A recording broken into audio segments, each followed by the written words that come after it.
All right, so we all think we know the story of World War II, right? We call it the Good War, this clear-cut battle of good versus evil. But what if I told you the history books gave you the PG-13 version of a story that was definitely rated X? Today, we're looking at all the stuff they scrubbed out. So let me ask you, do you really know the full story?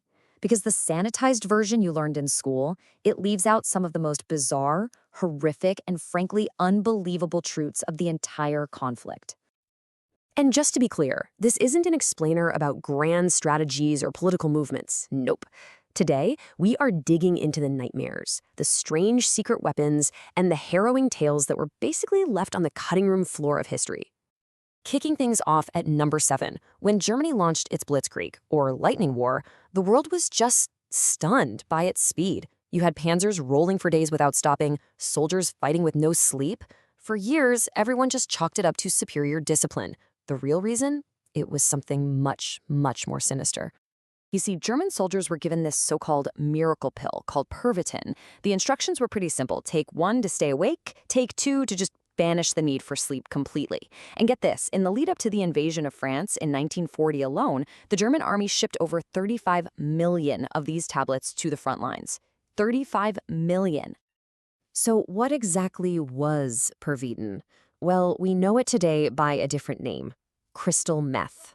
That's right, the lightning-fast Nazi Blitzkrieg was literally powered by a massive state-sponsored meth addiction. The war held all sorts of horrors. And our next story it's almost unbelievable. And it involves a 20-year-old Navy pilot who would one day become the 41st president of the United States, George H.W. Bush. So in September 1944, Bush's plane was shot down. He managed to bail out and was rescued hours later by a submarine. He was the lucky one. See, 9 other American airmen were shot down in that same raid. 8 of them were captured by the Japanese garrison on the island. And their fate was just horrific. War crimes trials after the war confirmed the gruesome details. The captured airmen were executed and then, in this horrific ritual, partially cannibalized by Japanese officers. Think about it. If Bush's raft had drifted just a little bit differently, American history would have been changed forever. You know, we often think the U.S. mainland was totally safe during the war, protected by 2 massive oceans. But that's not exactly true. The war did come to America, not with some big invasion fleet, but with something far, far stranger. Japan launched over 9,000 of these Fugo weapons, and they were basically giant paper balloons, literally held together with potato paste, carrying bombs. They would just release them into the jet stream, a silent, low-tech, intercontinental weapon designed to cause panic and chaos in the Pacific Northwest. And on May 5th, 1945, one of them did exactly that.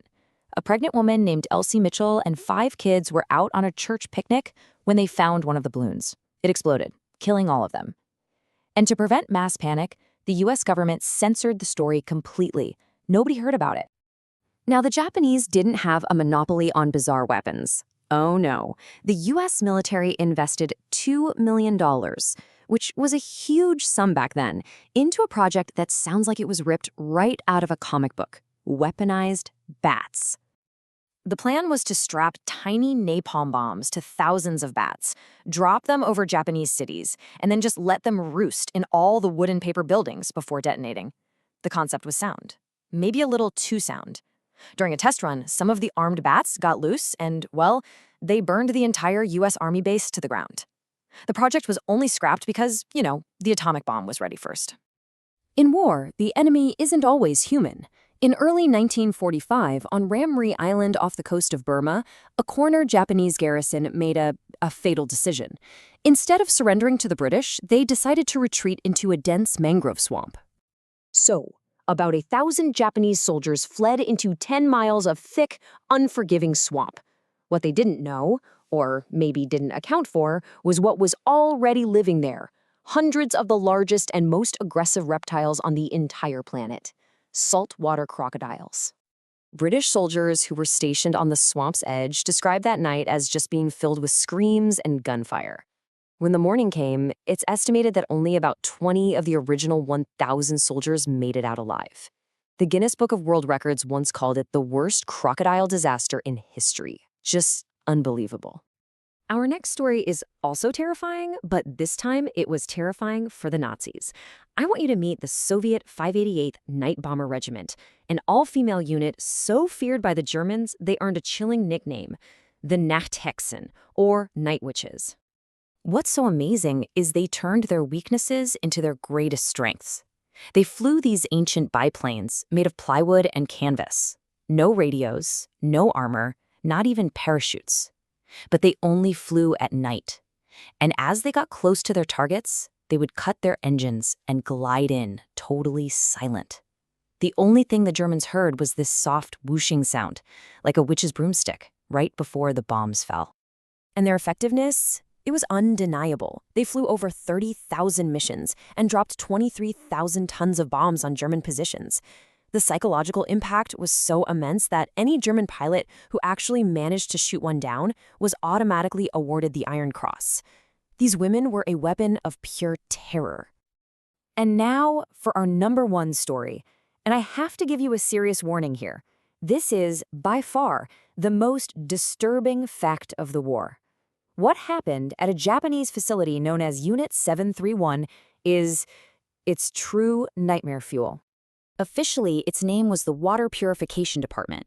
In reality, it was a biological warfare unit that committed just unspeakable atrocities. They performed live vivisections without any anesthesia, they infected prisoners with the plague, they conducted frostbite experiments on living human beings, all for the sake of collecting data. The prisoners were referred to as Maruta, which means logs. So, after the war ended, what happened to the men who did this?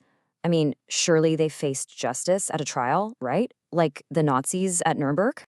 The answer is probably the most shocking part of this whole story.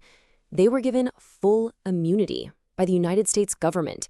In exchange for all their research data on biological warfare, the lead scientist Shiro Ishii and his entire team were just allowed to walk free. Many of them went on to have successful careers. They got away with it. When you look at all this, the reality of World War II was so much stranger, way more complex, and infinitely darker than the version most of us learned about. It's a reminder that history isn't just a collection of dates and battles. It's made up of human stories, some heroic and some truly terrifying. So I have to ask you, which of these